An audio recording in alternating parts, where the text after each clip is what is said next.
Today's lesson is on deriving logarithmic functions, specifically the natural logarithm function. So the first thing we're going to do in order to be able to derive these and derive problems involving these later in this section is we want to review some of the properties of logarithms in general. What it means to be a logarithm, what the properties and things you can do to work with algebraically, logarithmic expressions or equations, and then we'll talk specifically about the natural logarithm equation, and then we'll start getting into the calculus of these. So, if you remember from your work in pre-calculus, when you were talking about logarithms, a logarithm wants to know what's the exponent. It's asking you for what is the value of the exponent when you're asked to find a log. So you have log base 2 of 8 equals something. So it's read log base 2 of 8, meaning 2 is the base, 8 is the value you get. It wants to know what's the exponent. You want to know what is the exponent, meaning 2 is your base, so 2 to the what equals 8. 2 to something equals 8. You want to know what is that missing exponent that they haven't provided. So this is a pretty simple one to do in your head. 2 cubed is 8, so log base 2 of 8 is 3. So that's what logarithms want to know. What's the exponent? Some properties of logarithms. Log base b of 1 is 0. Meaning, log base b of 1, any base, it can be any base. Remember, the natural logarithm function is log base e, that irrational number e. But these properties hold for any base. Base e for natural logs, base 10 for common logs, or base anything else for general logarithms. Because b to the 0 equals 1. So log base b of 1 equals 0. Any number to the 0 equals 1. Log base b of x to the n, of something to a power, can be written as n, the exponent that you were raising this to, the power that you have out front, n times log base b of x. If you think about it, logs want to know what's the exponent. So if I take log base b of x, I get the exponent. If I raise that to a power to a power rule, like x to the 5th squared would be x to the 10th. So if I find this exponent here and multiply it by this, I'll have that new power. So that's kind of where this comes from, the rules of exponents. Log base b of x to the n is equal to n times log base b of x. Now I have a product and a quotient property of logarithms. Log base b of x times y, of something times something else, can be split as log base b of x plus log base b of y. And the quotient, log base b of x over y, can be written as log base b of x minus log base b of y.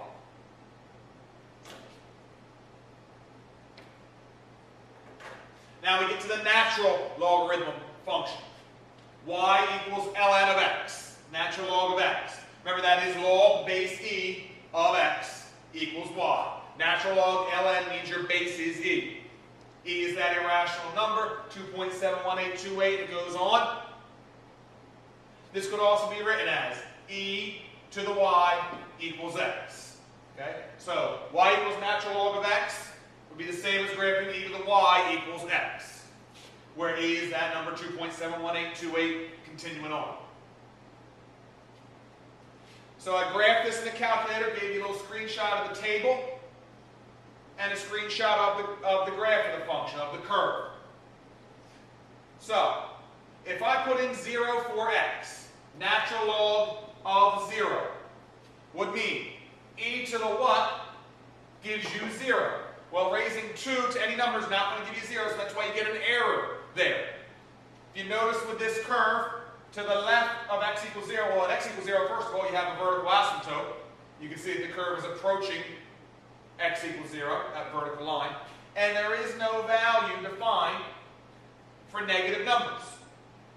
Because if I said natural log of -5, that would mean e to the what gives you -5. Well, 2 to a power will never give you a negative value. So x, whatever you're taking the natural log of, can never be 0 or a negative number. So x always has to be greater than 0. And you see that on this curve here. As the y value gets really, really negative, you're getting really, really close to 0 on the x value. This is getting really close to 0. And then at at x equals 1, you get 0 because the natural log of 1 is 0, or log of any kind of log of 1 is 0. So you see it goes to the point 1, 0, and it goes through there. Natural log of x, e to the x. These are two inverse functions, or opposite functions, like square root and x squared, or 5x and 1/5 x. Inverse functions. So here's a graph of y equals natural log of x. Here is a graph of y equals e to the x. Specific to the calculus about y equals e to the x, we're going to get to in a couple sections. So that's why we're starting to compare them now and get comfortable with both of these and see the relationship between those. You know with inverse functions, in order to find the inverse of a function, you take the x values and the y values and you switch them. Well, because if this function's the inverse, if x and y is on a function, yx is on the inverse function, you switch the x and y's, inverse functions have symmetry about the line y equals x.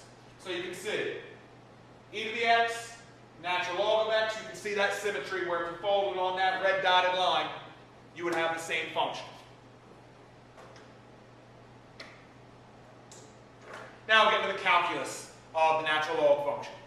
Differentiation specifically. Today we want to differentiate, find the derivative of equations or functions involving natural log. Doesn't have to be the whole thing, it could just involve them.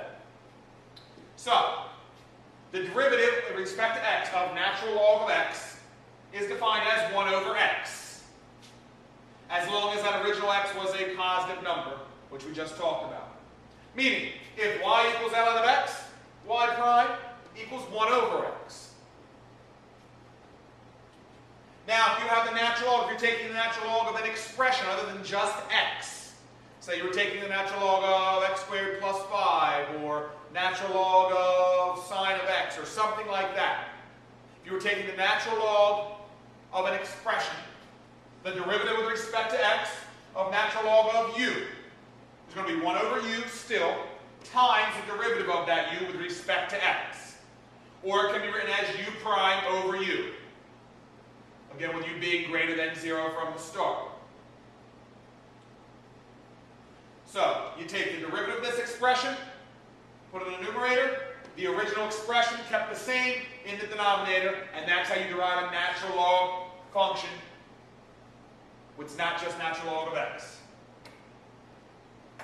So we'll walk through a few examples here so you can see it in action. The derivative with respect to x of natural log of 2x. We're going to get u prime over u. 2x is what you're taking the natural log of, so you take the derivative of that, 2 over 2x itself, so 2 over 2x. So the derivative of this will simplify into 1 over x. Derivative with respect to x of natural log of x squared plus 1. Same thing, derivative in the numerator, 2x, original thing in the denominator, x squared plus 1.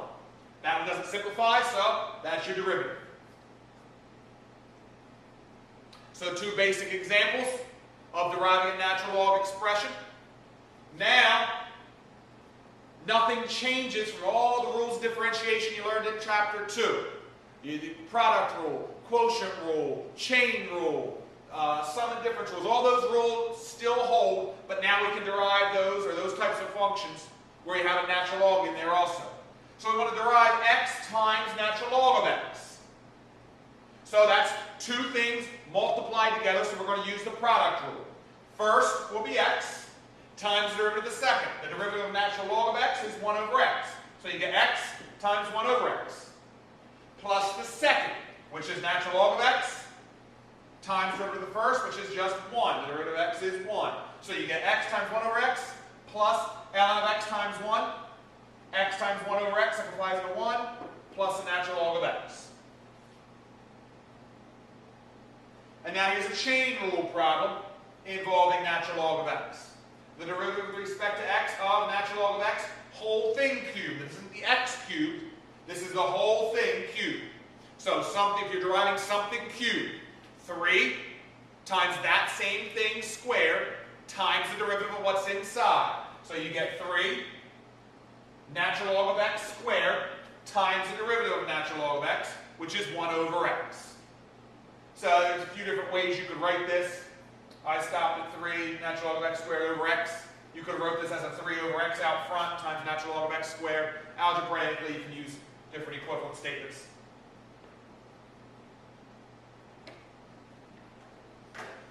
Okay, now before we get to some more complicated derivatives involving natural log functions, we're going to do a little bit here practicing rewriting natural log functions based on the rules of logarithms. So we'll go back.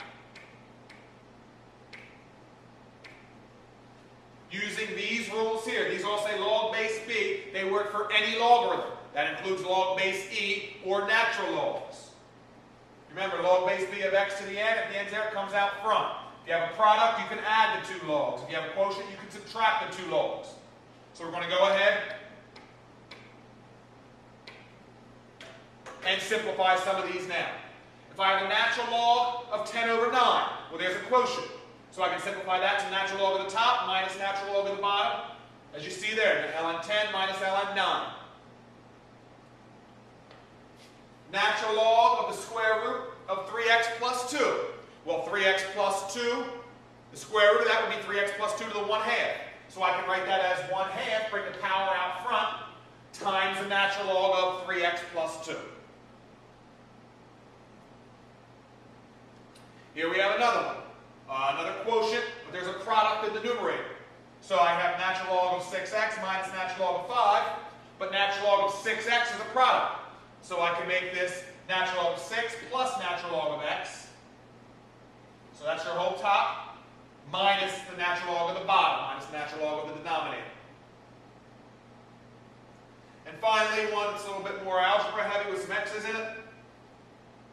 Quotient with a product on the bottom, and an exponent, and a power in two of the terms. So I'm going to get the natural log of the top, but that has an exponent, so I can bring that 2 out front and make this 2 natural log of x squared plus 3, minus the whole bottom. So the first part's going to be natural log of x minus ln of x, and this is a cube root here. And remember, I minus the whole bottom, so if I minus this part, natural log of x, I have to minus this part. So it's going to be minus 1/3, this is the cube root, natural log of x squared plus 1. So being able to rewrite these will allow us to derive much easier or much less algebra in simplification being involved. So let's try to differentiate one here. You got a function ln of square root of x plus 1.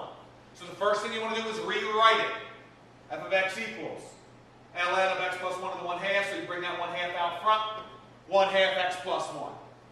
Now we're ready to derive. Rewrite it as simple as you can, then derive it. So the derivative is going to equal 1/2 times derivative of this over this. Well, the derivative of x plus 1 is 1. X plus 1 stays. So I get 1/2 times 1 over x plus 1, which can be written as the derivative is equal to 1 over 2 times x plus 1. Remember, we don't want to multiply through if we can help it, because a lot of times when we find derivatives, we're looking for extrema, relative max, relative min. That's where we set the derivative equal to 0. So the more factored it is, the easier it will be set to 0. The easier it will be to set it to 0. Find the values that make it 0. Find the critical numbers. Differentiate this function. F of x equals natural log of an ugly function. This is why we practiced rewriting a couple slides ago. Now we're going to do that first. So I rewrite this, natural log of x, plus, because we have a product on the top, 2 times the natural log of x squared plus 1, minus, because of the quotient, the natural log of the bottom. Well, I got a square root, so it's minus 1/2, the natural log of 2x cubed minus 1. Now that this is rewritten, now you derive, now you find your derivative, now you differentiate. Derivative of natural log of x is 1 over x. 2 times the derivative of this, which is 2x, over this. Minus 1/2 times the derivative of this, over this. So 6x squared over 2x cubed minus 1. Now you want to simplify as much as you can. 2 times 2 is 4, so I'm going to have 4x. 1/2 times 6 is a 3, so I'm going to get 1 over x. Plus 4x over x squared plus 1 minus 3 x squared over 2x cubed minus 1.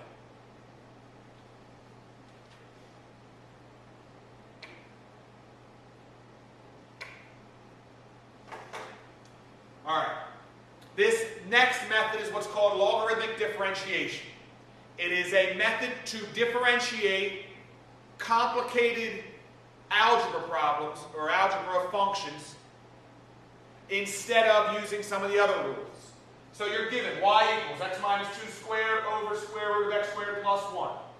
You could derive that just by using the quotient rule, but it would get a little bit tricky simplifying. There would be a lot of algebra involved, negative exponents, factoring things out. So we're going to show you how to do this using logarithmic differentiation. So what you want to do is, just like you would do to solve any equation in the past, you do the same thing to both sides. So you're going to take the natural log of both sides of this. Natural log of y equals natural log of x squared, of x minus 2 squared over square root of x squared plus 1. Because I know I want to take the natural log of both sides, I have to throw this initial condition up front. X cannot equal 2.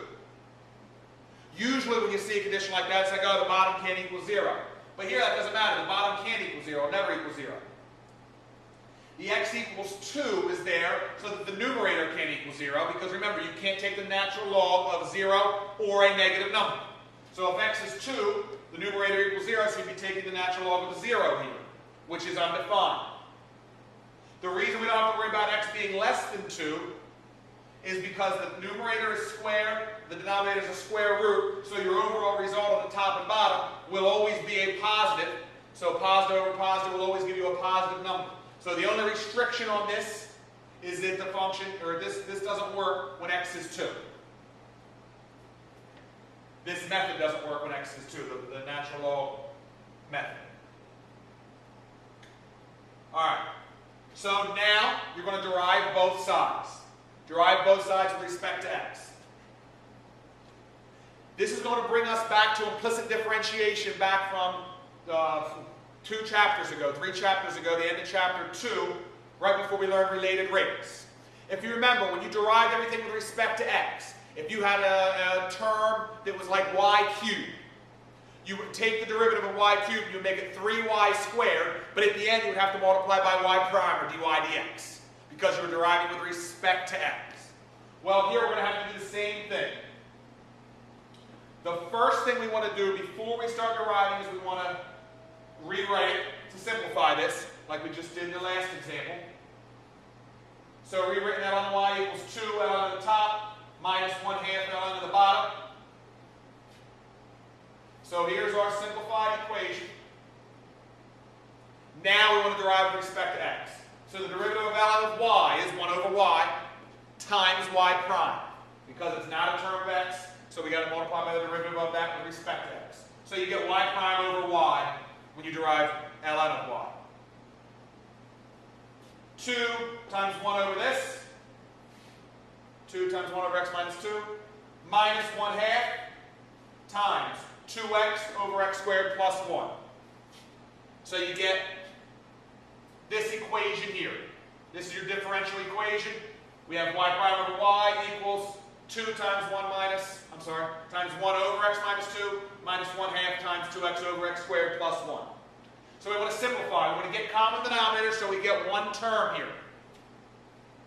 First off, realize that 1/2 times 2x, these 2's will cancel.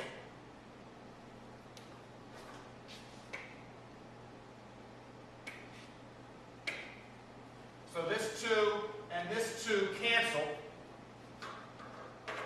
So now I don't have to worry about a 2 in the denominator. Now I have an x minus 2 and an x squared plus 1. So I want everything over x minus 2 times x squared plus 1.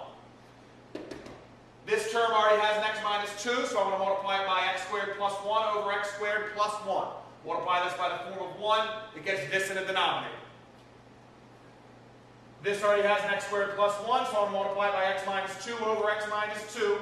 So every term will have these 2 in the denominator, and then I'll be able to combine them. I have a 2 up here times x squared plus 1 gives you 2x squared plus 2. I have an x left up here times an x minus 2 will give you an x squared minus 2x. Both over the same denominator, x minus 2 times x squared plus 1. Now you combine you combine your terms over one denominator. 2x squared plus 2 minus x squared plus 2x. Make sure you're careful when you do this and are careful with your signs. If you're subtracting, it's got to go through the whole thing, so it helps to keep these in parentheses as you go through. So y prime over y equals that. One big fraction. Starting with the same thing I just left off on there. I want to clean up this top. 2x squared minus x squared is just an x squared, and I want to write the x term in the middle. So I get y prime over y equals x squared plus 2x plus 2 all over x minus 2 times x squared plus 1. This seems like a lot, but the better you get at this, the quicker you'll go through, and the less algebra factoring out negative exponents, different fractional exponents you'll have to deal with. Usually, this reduces the risk of making an algebraic mistake. Now, I want the derivative. It asks you to differentiate, find the value of the derivative. So you want y prime equals. Right now you have y prime over y equals, so you've got to get rid of that y. So I'm going to multiply both sides by y. Bring this over here. So y prime equals y times this whole thing. But remember, you want your derivative with respect to x. Y equaled x minus 2 squared over square root of x squared plus 1. So instead of having y here, I plug in the original equation, y equals x minus 2 squared, and then x minus 2 on the bottom are going to cancel. X minus 2 goes from the denominator, the squared goes from the numerator. X squared plus 1 to the 1/2 times x squared plus 1, where you're going to add the exponents to make one thing in the denominator. So I have x minus 2 left, x squared plus 2x plus 2, all over x squared plus 1 to the 3/2.